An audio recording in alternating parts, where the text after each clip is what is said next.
Hey guys, Tony DeNaro here. Well, I really didn't want to make this video, but these people are relentless in lying to you about this myth about no shares available to short AMC. Oh, let's talk about it on today's episode of FUDBusters.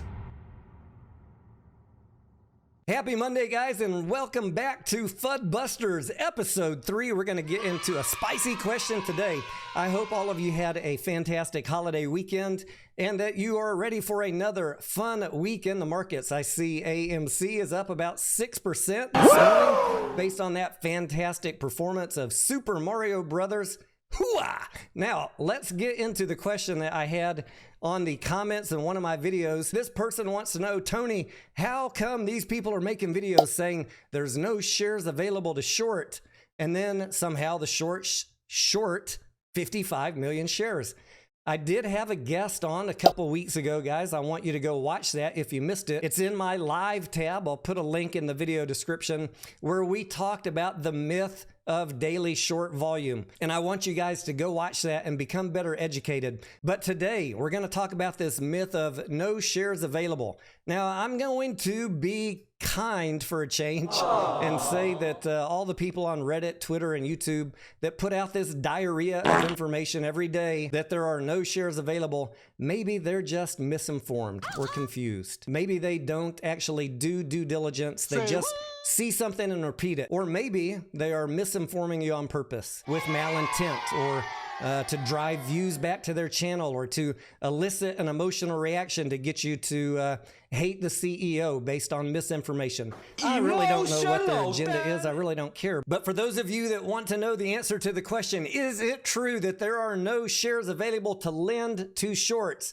No, it is not true. No, it is not true. You are being misinformed. Let's go through the details. There are a couple of places that most people get their information about the number of shares available to lend.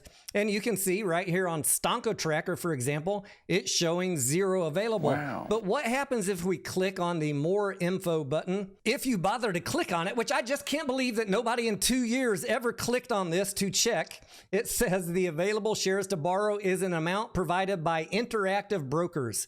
That's one broker, guys, providing this data feed. It displays only the amount of shares that can be borrowed from them. It's not the total amount of available shares to borrow, but it gives an indication of what is happening. That is true, guys. It does give an indication of the number of shares available to borrow on one broker, and so does high cost to borrow, gives the indication across the broader market. But let's be real, there's always shares available. It's really not that big of a deal. You know, if there is high cost to borrow, that they are under some pressure. We don't need to obsess over the number. If it's 0 or something higher than 0, if the cost to borrow is high, we're in good shape. The other resource that I see people quote often is Fintel. Here's just one example of a tweet. And notice what he added to his clip from Fintel in the red text. That is what he added. And yeah, sure, if we go to Fintel, it does indeed say 0 shares available. It must be true, right, Tony DeNaro? Tony, tell us what happens if we just scroll up, Tony. This table shows the number of shares of AMC available to be shorted at a leading prime brokerage. It's Interactive Brokers.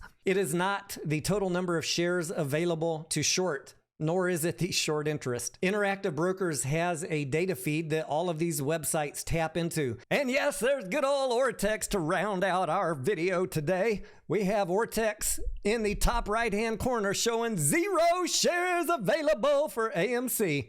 But what does it say right up here at the top, guys? Interactive Brokers short available.